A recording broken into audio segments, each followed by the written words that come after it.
Seafood chowder pie. Start by preheating the oven to 200 degrees Celsius. Using a small serrated knife, cut down the sides of the corn cobs to release the kernels. Next, heat oil in a large saucepan over medium-high heat.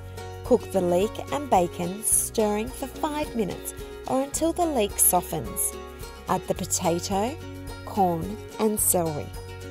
Cook stirring for 2 minutes or until just heated through. Add the butter and cook for 1 minute until the butter melts. Sprinkle over the flour and cook stirring for 1 to 2 minutes or until well combined.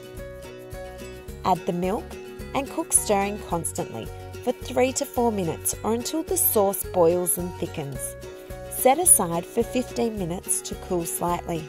Then stir in the salmon, cod, chives, dill and cream.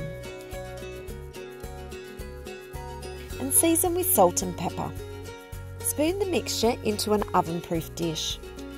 Place the pastry sheets on a clean work surface and lightly brush with egg. Using a 5 cm round pastry cutter, cut discs from the pastry. Arrange the discs over the salmon mixture and brush with the remaining egg. Sprinkle with salt. Pop in the oven and bake for 25 to 30 minutes or until the pastry is puffed and golden. Sprinkle with dill sprigs and serve with lemon wedges. This golden seafood chowder pie makes a mouth-watering main for your next get-together.